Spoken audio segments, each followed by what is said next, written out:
Oi, aqui é Verônica e você está ouvindo Criminalismo. Nossa, quanto tempo, hein? Mais de um ano aí, sem episódio. Finalmente estamos de volta. Eu ainda estou rouca. Olha só que maravilha. Mas é isso aí, ossos do ofício.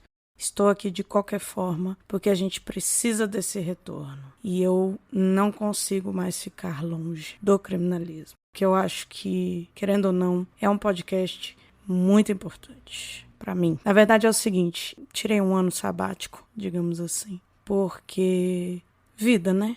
A vida complica. Eu tinha muitas coisas ao mesmo tempo. Eu já vinha nesse processo desde que eu comecei o criminalismo lá em 2019. Ele sempre foi assim, nunca teve uma constância certa. Nunca eu postei direitinho. Porque sempre tinha muitas outras coisas para fazer que acabavam se tornando prioridade. Porque por mais que eu ame o criminalismo e adore trazer temas da área criminal, do comportamento criminoso, e recomendações, e análise de filmes, e trazer profissionais para falar sobre isso, ainda assim é um podcast que não me traz retorno financeiro, por exemplo. E isso é uma coisa que acaba deixando de ser uma prioridade, porque temos que lembrar, vivemos num sistema capitalista que precisa de dinheiro para fazer tudo. E aí eu precisei focar no meu trabalho, precisei focar nas minhas relações, precisei focar na minha saúde mental e acabei deixando o criminalismo de lado, infelizmente. Mas eu sinto que eu não consigo ficar satisfeita na minha vida sem o criminalismo, sabe? Eu acho que é um projeto muito interessante, que eu já vinha querendo fazer há muitos anos e sempre protelei, sempre deixei para depois. E aí isso envolve também questões de dúvidas minhas, né? De eu achar que eu não era boa o suficiente, que eu não tinha conhecimento, que eu não tinha porquê, que eu não tinha o que dizer. E isso acaba limitando muito, isso acaba atrapalhando muito o desenvolvimento desse trabalho, desse projeto que é tão legal, tão maravilhoso, a meu ver. E realmente não é um nicho fácil, né? O nicho do true crime, o nicho da análise do comportamento criminoso. Por mais que tenha um público grande, é um nicho complicado porque é um tema mórbido, é um tema muitas vezes tenso, é um tema que tem muitas controvérsias, que as pessoas ficam em dúvida, elas gostam, mas ao mesmo tempo a gente precisa ter responsabilidade no que a gente fala, a gente precisa trazer informações embasadas, fundamentadas. Pelo menos essa é a minha visão enquanto atuante da área criminal, estudiosa, profissional da área. Eu acho muito importante ter esse compromisso com responsabilidade de trazer informações científicas, informações com pessoas com conhecimento embasado, estudiosos. Eu não vou trazer aqui qualquer pessoa para falar de qualquer coisa. Eu gosto de trazer pessoas que eu tenha uma boa relação, lógico, mas também que eu veja que são profissionais que atuam verdadeiramente na área, que entendem do assunto e que vão trazer informações importantes e fundamentadas, né? Principalmente na ciência. Para mim isso é muito importante. Então,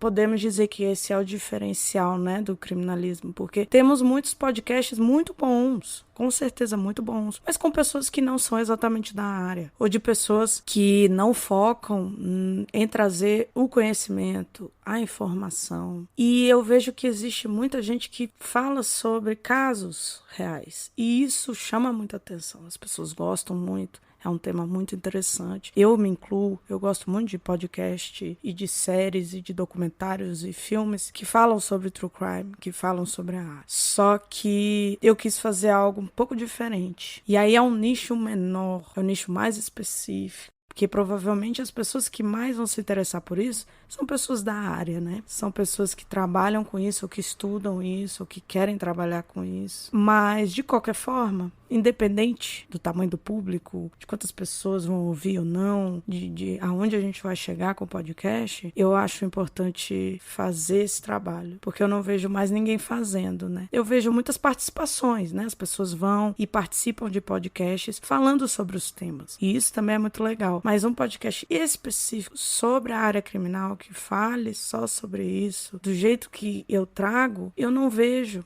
E aí eu penso, se eu não vejo, por que não fazer, né? Eu acho que a gente vem fazendo um trabalho muito legal, já trouxe vários profissionais legais, trouxe perito, trouxe psicólogos, trouxe advogados, trouxe o Naldeira, por exemplo, que foi ex-presidiário, que hoje em dia é ator, é rapper, é um cara que saiu dessa vida e busca algo melhor para ele. A gente tem várias pessoas que trabalham na área e que podem trazer temas muito relevantes e muito importantes, porque eu acho que conhecimento, ele é essencial. E no momento em que a gente tem tanta informação e tanta coisa que pseudociência, coisas que não fazem sentido, né? Em um mundo que tem tantos profissionais e tantas pessoas que acabam não tendo compromisso, sabe? A responsabilidade com a informação que está trazendo, que é mais importante opinar e falar o que acha do que trazer informações embasadas, sabe? Então, meu foco é trazer conhecimento, trazer informação e também conscientizar. Eu acho que daqui para frente vamos trazer cada vez mais conscientização sobre as coisas. Minha ideia nunca foi ser polêmica, trazer informações que tivessem alta, alguma coisa assim. Não, é falar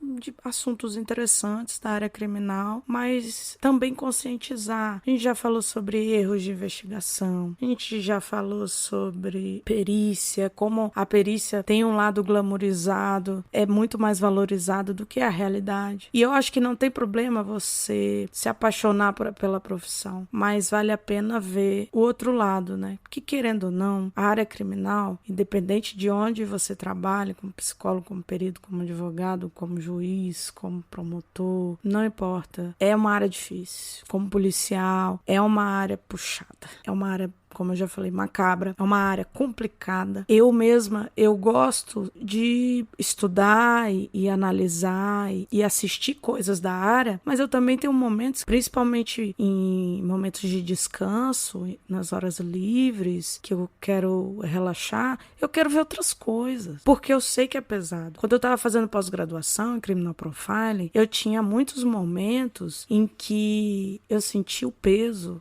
sabe? O peso das informações que a gente aprendia, dos casos que a gente via. São histórias muito tristes, histórias muito complicadas, são situações que faz a gente rever muito, assim, a humanidade. E eu tenho essa coisa de ficar filosofando e analisando. Eu gosto muito de analisar as coisas, então eu comecei a perceber que a gente até começa a questionar, sabe, o comportamento humano, até onde a pessoa vai. E eu costumo muito dizer que a realidade é sempre pior que a ficção. Todos os filmes, séries, podcasts, documentário, tudo que eu já assisti na minha vida, tudo de ficção e de realidade, trabalhos que eu fiz. Quando a gente atua na prática, na área criminal, a gente vê o quanto a realidade é muito pior que a ficção. A ficção é muito mais, pega muito mais da realidade do que o contrário. E a gente sempre vai se surpreender com a maldade humana. Mas, ao mesmo tempo, eu também ainda me surpreendo com a bondade humana. Apesar de saber que existe, eu me surpreendo, mas não de uma forma assim,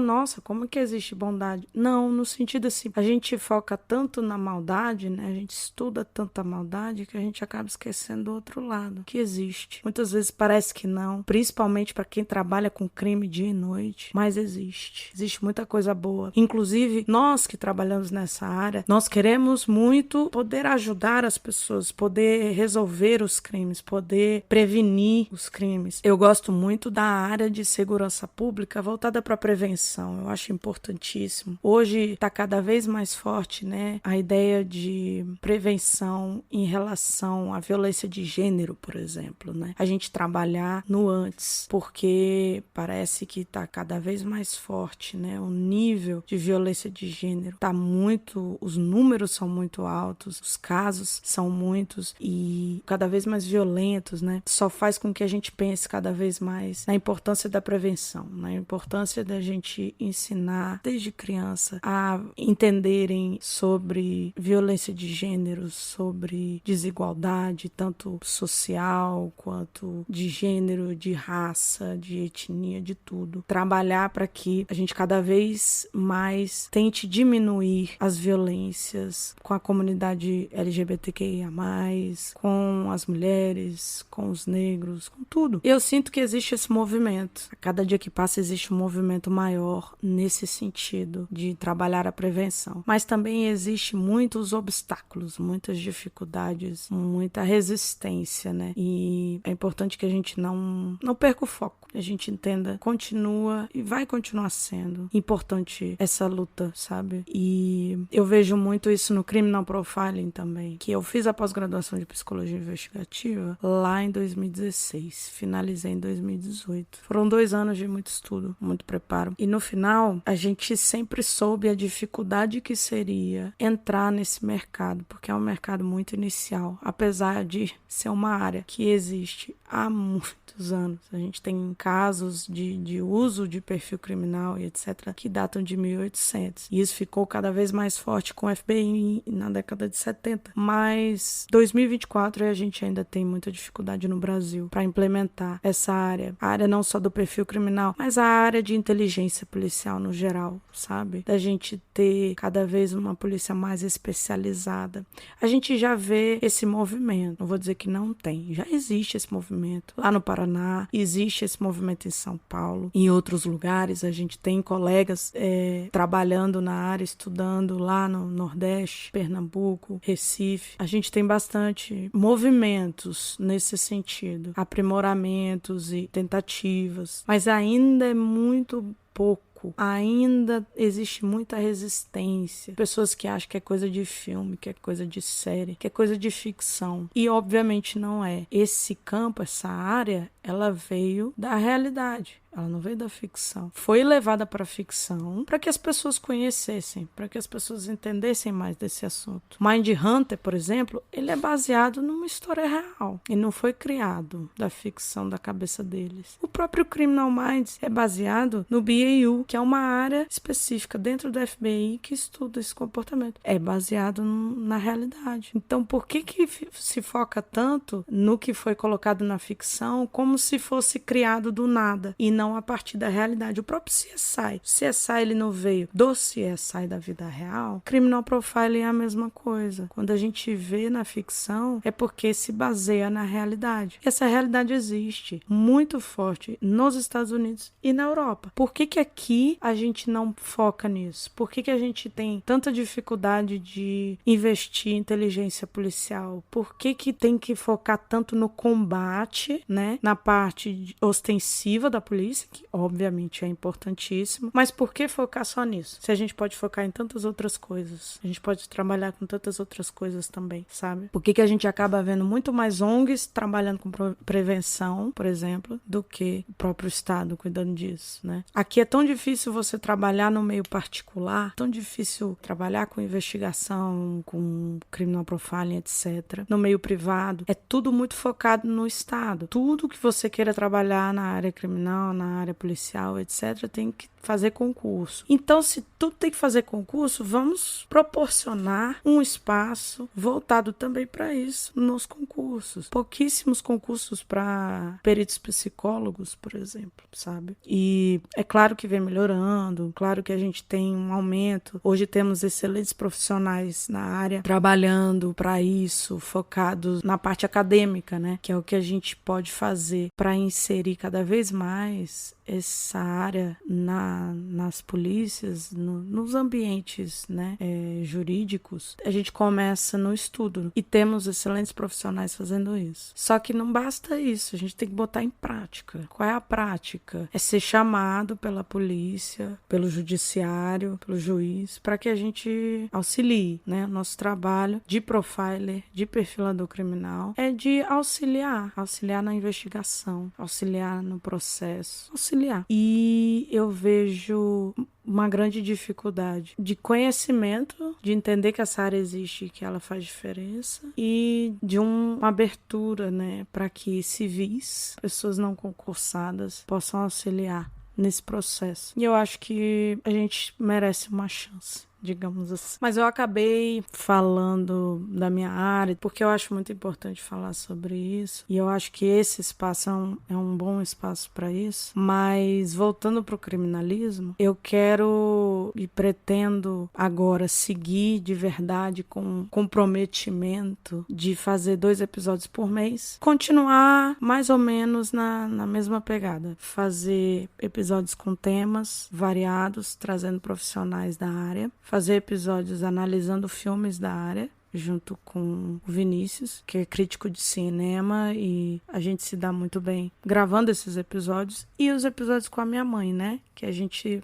trata de assuntos relacionados à psicologia, e ela, como profissional há 50 mil anos, ela me ajuda bastante, e a gente acaba trazendo temáticas muito interessantes. A gente já falou sobre transtorno de conduta, já falamos sobre psicopatia, sobre transtorno borderline, sobre transtorno bipolar, já falamos sobre várias coisas voltadas, né? A gente, inclusive, fez episódios sobre Poderoso Chefão, analisar mais detalhadamente, né, os filmes, porque a gente gostou muito, a gente achou muito importante fazer uma análise, principalmente do Michael Corleone, do ponto de vista da psicologia jurídica, né? E eu gosto desses formatos de episódios. Eu gosto também muito do formato do Bora Recomendar, que aí eu faço recomendações temáticas ou não, né? Tem episódios que tem temas específicos que eu faço recomendações, como de seitas criminosas, mas eu gosto de fazer recomendações. Inclusive, no meu Instagram pessoal, eu tô reformulando, né, o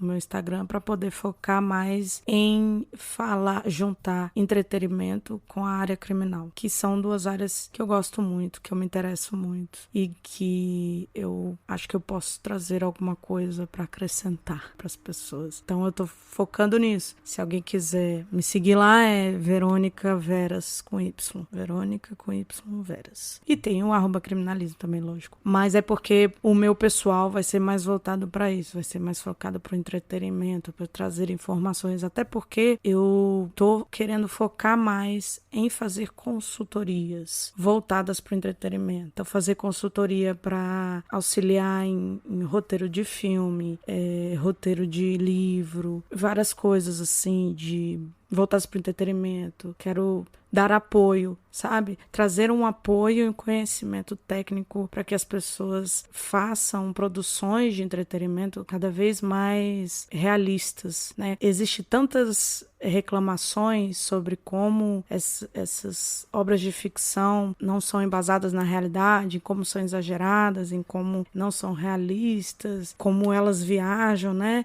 Trazem um sensacionalismo e uma ideia glamorizada e romantizada das coisas. Pois então eu me coloco à disposição para auxiliar quem quer que queira produzir qualquer coisa voltada para o entretenimento e para a área criminal, mas também de documentário, de tudo, para dar um direcionamento, uma orientação, inclusive sobre criminal profiling, sobre criminologia, para que a pessoa tenha fundamento, para que a pessoa possa fazer aquilo de uma forma mais, para que você olhe e fale, pô, isso aqui tem sentido. Até para aprender, né?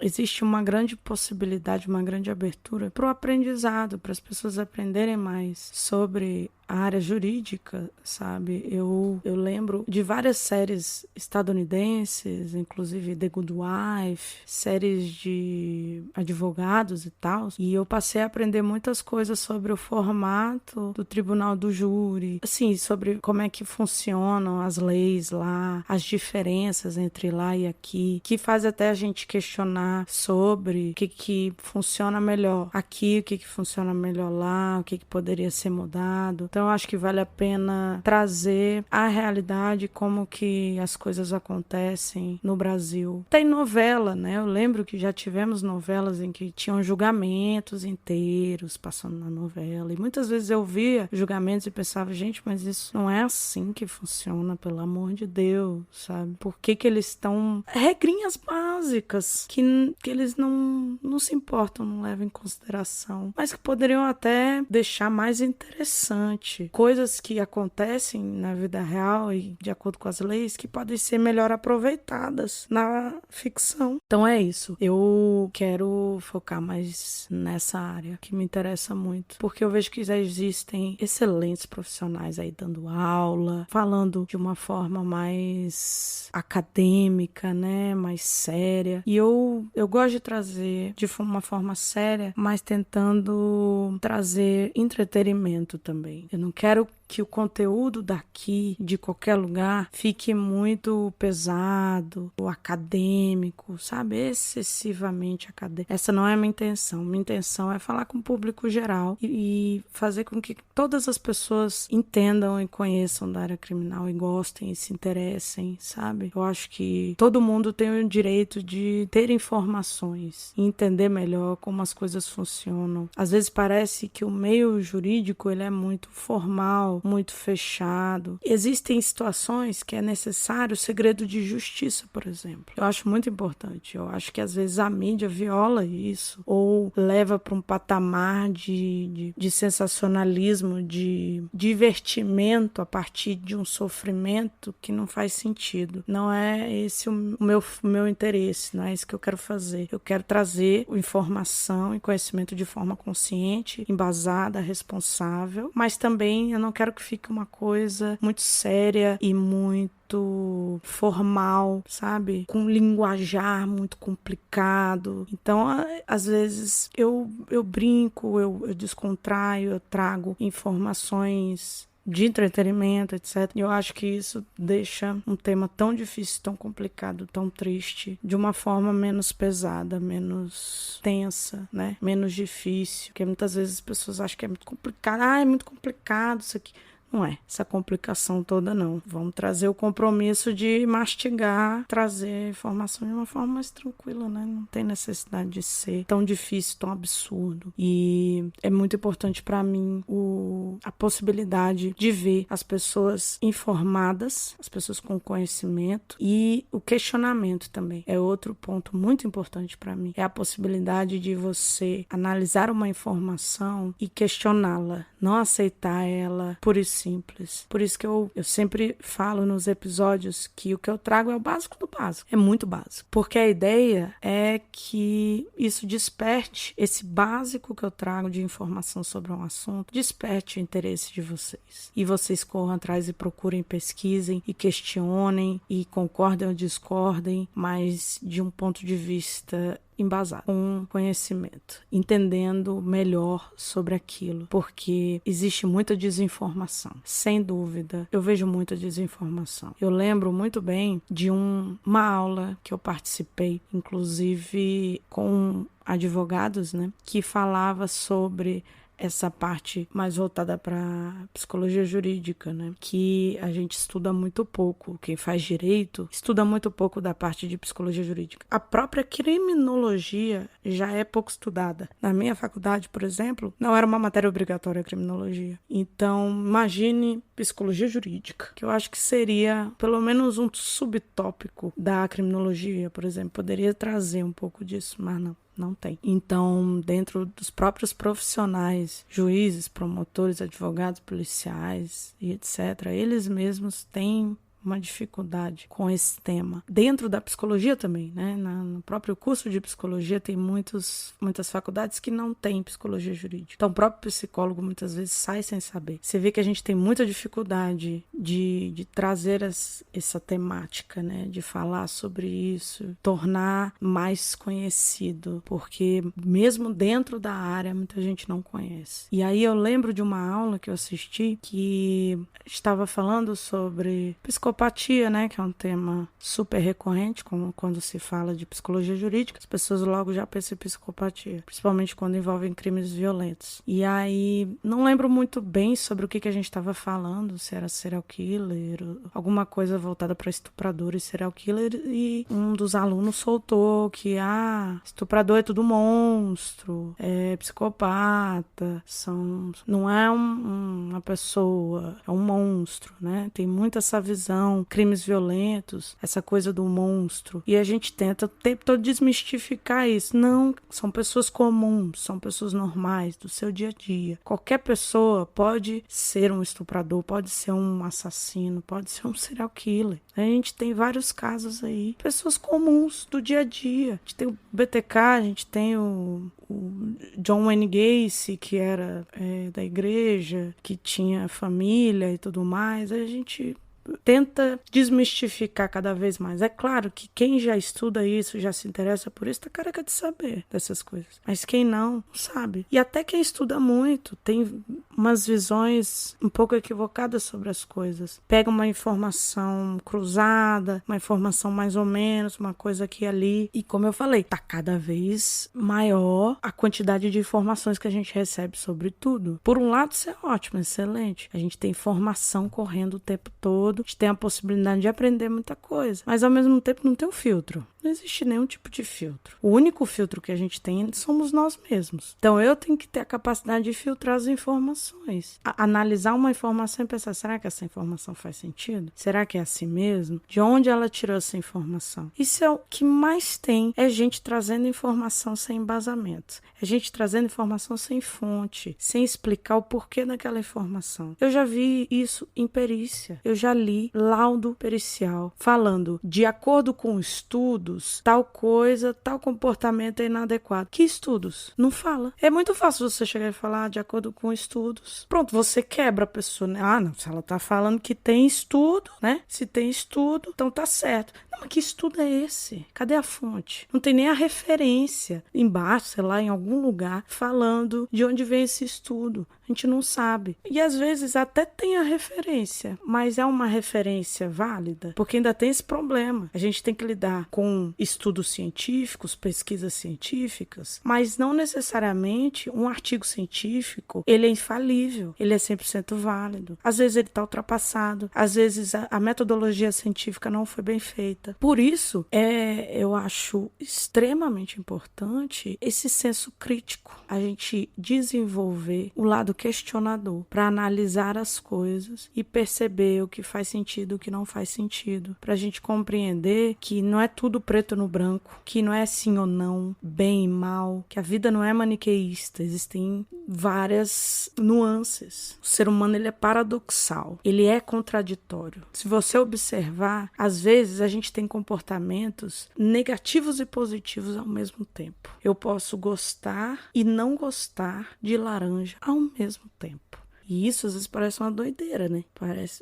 Como assim? Isso é muito louco. Mas é porque a subjetividade humana é absurda. Então, é muito mais fácil, é muito mais cômodo, confortável, a gente pensar sim ou não, é ou não é, certo ou errado, porque isso nos traz tranquilidade. Não, isso aqui é certo, isso aqui é errado. A partir do momento que você começa a pensar, não necessariamente, temos que ver melhor, vamos analisar profundamente isso aqui para entender os motivos. Isso é muito importante dentro de uma investigação, dentro da área criminal no geral. Essa percepção, essa visão de nuances, de questionamento, de senso crítico, ela é importantíssima. O senso comum não significa necessariamente que é bom. Existe muita coisa que é senso comum, mas que não é real. real, que foi uma coisa inventada. E o que mais tem é coisa inventada. Eu fazendo pós-graduação em criminologia, eu já tinha essa percepção das coisas, mas você poder ver na prática, você poder ver um contexto histórico-cultural de como as coisas foram inventadas, do porquê que as coisas são como são, de onde veio certos comportamentos, certas situações, o próprio racismo estrutural, a gente começa a analisar de onde vem esse racismo estrutural e tudo faz sentido quando você analisa o contexto histórico. Quando você analisa a construção e os interesses, porque tem muitos interesses envolvidos para que as coisas sejam de uma determinada forma. Então, cada vez mais se mostra importantíssimo o questionamento, o perguntar. Eu fui uma criança que perguntava tudo. Não tem a fase do porquê, que a criança fazendo porquê.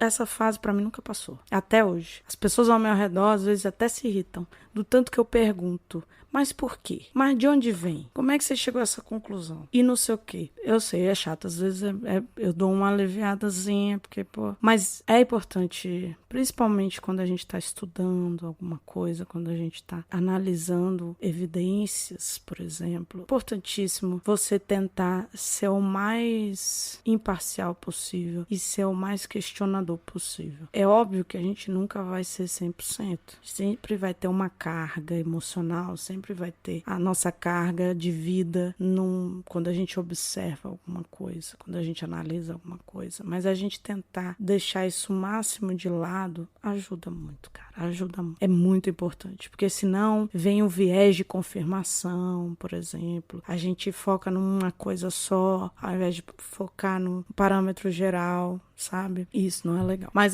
pelo amor de Deus, já falei demais. Eu acho que foi uma volta boa. Trouxe vários assuntos aqui, que inclusive a gente pode elaborar em outros episódios com outros participantes. Acho que eu vou anotar vários temas aqui de acordo com o que eu falei nesse episódio. Mas eu espero que vocês estejam tão animados quanto eu com essa volta e que dê tudo certo e eu consiga gravar, tô fazendo meu cronograma, organizando direitinho, vai dar tudo certo. Estou empolgada, já vou gravar com o Vinícius, já vou gravar com a minha mãe e inclusive se vocês tiverem ideias de temas ou de pessoas que vocês queiram que eu traga, vocês queiram que eu fale, por favor me avisa, é só ir lá, @criminalismo no Instagram, você me manda DM, né, mensagem particular, podem falar comigo e eu adoro quando vocês falam comigo, então estamos juntos nessa, né? Sem vocês isso aqui não adianta de nada, então bora nessa nova jornada aí, nessa nova temporada do podcast e vejo vocês no próximo episódio.